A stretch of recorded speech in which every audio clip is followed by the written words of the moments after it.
नमस्कार। आज हम बात करेंगे एक ऐसे दिल दहला देने वाले अपराध की जिसने पूरे समुदाय को हिलाकर रख दिया। चलिए परत दर परत समझते हैं कि कैसे पुलिस ने सीसीटीवी फुटेज और कुछ शुरुआती सुरागों के दम पर इस पूरी भयानक पहेली को सुलझाया।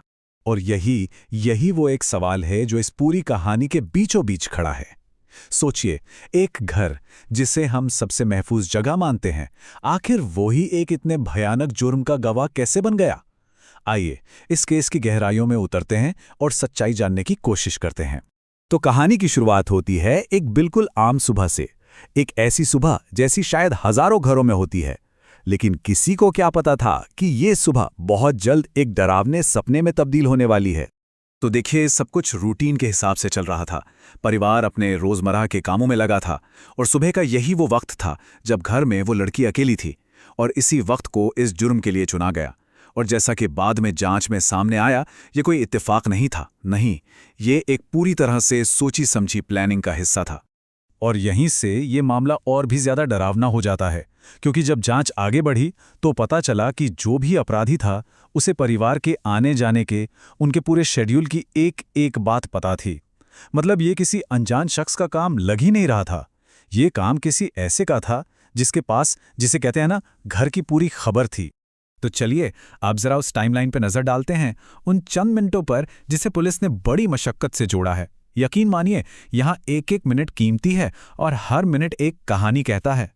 ये टाइमलाइन देखकर एक बात तो साफ हो जाती है कि सब कुछ कितनी तेजी से और कितनी सटीकता से किया गया।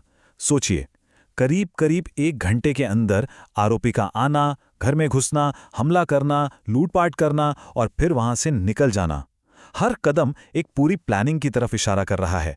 और पुलिस के हाथ यहीं पर एक बहुत बहुत बड़ा सुराग लगा। घर के दरवाजे पर, खिड़कियों पर कहीं भी जोर जबरदस्ती का कोई निशान नहीं था। मतलब साफ था, जो भी अंदर आया वो बड़े आराम से आया, शायद एक डुप्लीकेट चाबी का इस्तेमाल करके। जुर्म की जो डिटेल्स सामने आई वो बेहद खौफनाक थी। कमरे में साफ साफ संघर्ष के निशान थे, जिससे पता चलता है कि उसने अपनी जान बचाने की कितनी बहादुरी से कोशिश की होगी। और शुरुआती जांच से यह भी पता चला कि हमले में यौन उत्पीड़न और फिर एक मोबाइल चार्जर के तार से गला घोटकर हत्या की गई। और ये सिर्फ एक हिंसक हमला ही नहीं था, इसके पीछे लूट का मकसद भी एकदम साफ था। क्योंकि हत्या करने के बाद भी कातिल वहां रुका, उसने इत्मीनान से अलमारियां खंगालीं, दराजें देखीं और जो भी कीमती सामान और कैश मिला वो सब चुरा लिया। ये उसके ठंडे दिमाग और दोहरे इरादे को दिखाता है। अपना काम पूरा करने के बाद उसने अपनी पहचान छिपाने की भी पूरी कोशिश की। उसने कपड़े बदले और चोरी के सामान से भरा बैग लेकर वहां से निकल गया। लेकिन शायद वो एक चीज भूल गया था कि आजकल कैमरे हर जगह होते हैं और पास के ही एक सीसीटीवी कैमरे ने उसकी हर हरकत रिकॉर्ड कर ली थी। तो अब कहानी उस मोड़ पर आती है जब इस खौफनाक जुर्म का पता चलता है। और यहीं से पुलिस के लिए वक्त के साथ दौड़ शुरू हो जाती है। करीब सुबह 9 बजे जब परिवार अपनी मॉर्निंग वॉक से घर वापस लौटा, तो उनका सामना एक ऐसे मंजर से हुआ जिसकी कोई कभी कल्पना भी नहीं कर सकता।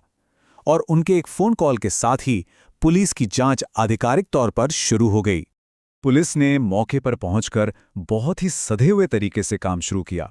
फोरेंसिक टीम ने सबूत जुटाए, आसपास के सारे सीसीटीवी फुटेज कब्जे में लिए गए और सबसे बड़ी बात जो सामने आई वो वही थी कि घर में जबरदस्ती घुसने का कोई सबूत नहीं था। और इसी एक छोटे से सुराग ने जांच की पूरी दिशा ही बदल दी। तो अब सबसे बड़ा सवाल यही था जो पुलिस के जहन में घूम रहा था कि अगर कोई दरवाजा खिड़की तोड़ी नहीं गई तो फिर आखिर कातिल घर के अंदर आया कैसे? इस सवाल का जवाब मिलना मतलब कातिल तक पहुंचना। और यहीं से इस केस में एक बड़ा ब्रेक थ्रू मिलता है। पुलिस ने टेक्नोलॉजी और अपनी पारंपरिक जांच दोनों को मिलाकर सबूतों की एक ऐसी चेन तैयार की जो उन्हें सीधा मुजरिम तक ले जाने वाली थी। तो देखिए, ये थे पुलिस के वो मॉडर्न हथियार। सीसीटीवी फुटेज से आरोपी की हर मूवमेंट पर नजर रखी गई। मोबाइल लोकेशन डेटा ने कंफर्म किया कि वो क्राइम सीन पर मौजूद था। और फोरेंसिक सैंपल्स ने तो उसे सीधे सीधे इस हमले से जोड़ दिया। तो जैसा कि हमने पहले भी बात की, वो जो जबरदस्ती घुसपैठ का कोई सबूत नहीं मिला था ना, उसी ने पुलिस को एक बहुत अहम नतीजे पर पहुंचाया। अब पुलिस किसी बाहर वाले को नहीं बल्कि उन लोगों को ढूंढ रही थी जिन्हें घर की, परिवार के रूटीन की पूरी जानकारी थी। और शक की सुई सीधा जाके रुकी घर के पुराने नौकरों पर। और आखिर में सारे सबूतों की कड़ियां जुड़ गईं। पुलिस ने एक पुराने कर्मचारी की पहचान की और मोबाइल लोकेशन और दूसरे सुरागों की मदद से उसी शाम उसे दिल्ली के द्वारका इलाके के एक होटल से धर दबोचा, जहां वो छुपने की कोशिश कर रहा था। लेकिन गिरफ्तारी हो जाने का मतलब ये नहीं है कि कहानी खत्म हो गई। नहीं, इस केस में अब भी कई ऐसे सवाल हैं जो परेशान करते हैं और जिनके जवाब मिलना अभी बाकी है। मिसाल के तौर पर, क्या ये पूरी तरह से एक प्लान्ड मर्डर था या फिर सिर्फ लूट के इरादे से घुसे थे और बात बिगड़ गई? क्या इस जुर्म में आरोपी अकेला था या कोई और भी उसके साथ था? क्या पीड़िता पर पहले से नजर रखी जा रही थी? ये वो सवाल है जिन पर पुलिस अभी भी काम कर रही है। और इस केस ने एक बड़ी सामाजिक बहस भी छेड़ दी। मीडिया में और लोगों के बीच ये बात होने लगी कि आखिर इतनी सिक्योरिटी के बावजूद ऐसा जुर्म कैसे हो गया, और इसमें वो जो घर का भेदी वाली बात है उसकी कितनी बड़ी भूमिका थी। कैसे कोई अंदर की जानकारी रखने वाला ही सबसे बड़ा खतरा बन सकता है।